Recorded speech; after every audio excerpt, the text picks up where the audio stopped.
Today we dive into a world of pure imagination as we unwrap the newest film by director Paul King, Wonka. Now we all know Willy Wonka and his magical chocolate factory, but does the latest movie adaptation live up to the golden ticket legacy? It's got gigantic shoes to fill, whether it be the original novels or the previous film adaptations. However, this does seem to be its own original piece of work and a perfect fit for the holiday season. Is it as good as a scrumptious bar of chocolate, or does it leave a bitter taste? Hit the subscribe button, and starting 2024 I'll be attempting to do weekly uploads. Let's see how well that goes, and without further ado, let's find out if Wonka was able to be a golden ticket winner. First of all, let's talk about one of the most important features of the film, its music, because surprise, surprise, this movie's a musical. I honestly don't see why people are surprised about the fact that this movie's a musical when every single previous adaptation has also had musical numbers. When people think of musicals, they think it's all singing and dancing with barely any talking, but they could not be more wrong. While this aspect may seem like a negative at first, I have to admit the musical performances in this film are really good. The music is upbeat, the lyrics are catchy, and the set pieces used for these acts are a feast for the eyes. The visuals in this movie are simply marvelous, filled with vibrant colors that pop out the screen. From the snow to the candy, everything is filled with so much life. I've seen some people complain about the lighting in certain scenes, which I get, because it sometimes looks off, but for the most part it looks really good. I think many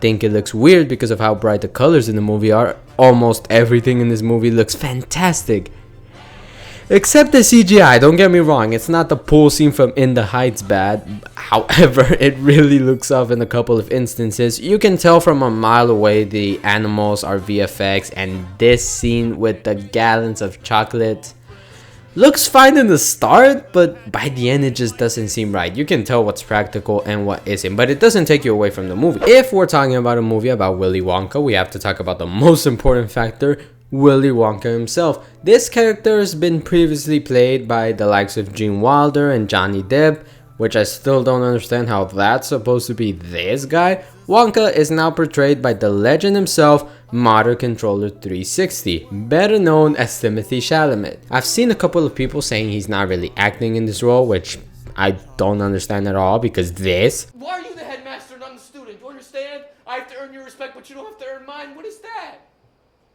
It's you that wants the A before you even start, but when I say I want the same thing, I'm nuts, right? I'm not gonna cry. I'm gonna find my place in this world, count on it. This school's been a miracle for me, but not because of you, because somebody, Mr. Hoffman, finally saw me! Is not the same as this. Quiet up and listen down. Nope, scratch that, reverse it. He gives the character both a sense of innocence and childlike joy, but also gives off a sense of depth to it. Is he the best Willy Wonka? That's for you to decide, because I like this version of Wonka, but I really don't know if I'd be able to choose between all three.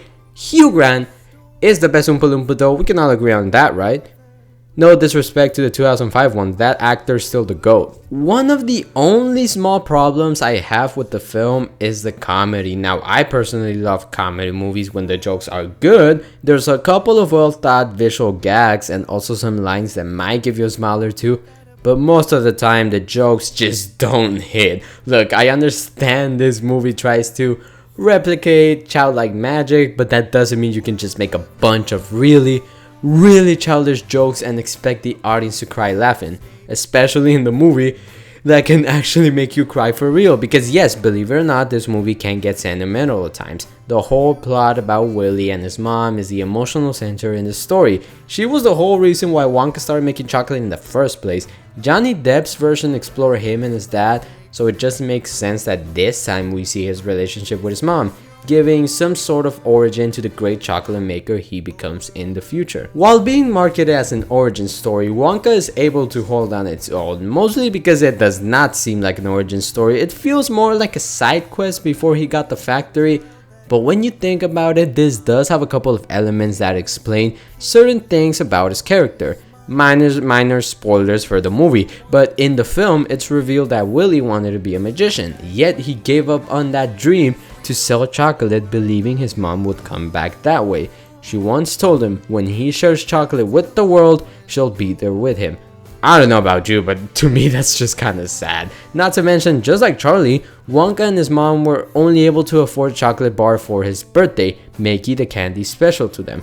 There's also a bit with the villains and the Hoverchocks where for a brief moment we get to see a glimpse of the psychotic man he'll become in the future. And also I don't understand how this guy being covered in chocolate is supposed to be hot. Like, what? I get why this does not seem like his origin, and that's a problem with the film. It does not allow itself to take time and explore the themes it wants. There's so many potential lessons to be learned about dreams, capitalism, and even work slavery. Yes, you heard me right. There's just so many themes that could have been explored, but they just simply don't. The most important having to do with Willy's transformation into the Wonka we know, because at the end, I mean, like we all assumed, he gets the factory, he gets what he wanted, but that will eventually lead to a life of loneliness and sadness that are bound to break him. There's just a lot to fit into this video, but in quick summary, they fumbled real bad. Which is strange coming from Paul King. I do have to confess that I haven't fully seen the Paddington movies, I've only seen them in bits. But from the few things I've seen, it's clearly obvious King has his own style that is present in Wonka. The Paddington movies are considered to be masterpieces, which is why I'm shocked that the few flaws in the movie are really noticeable. Gonna give the Paddington films a watch though, who knows, maybe it might make this movie seem better. Or worse.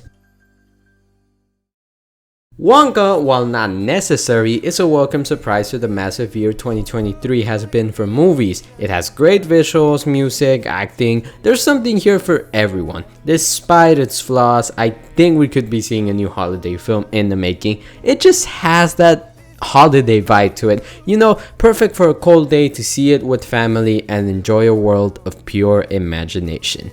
I'm going to give Wonka an 8.3 out of 10. But again, that is my opinion. Let me know yours in the comments, and I will see you in the next video. There is no life I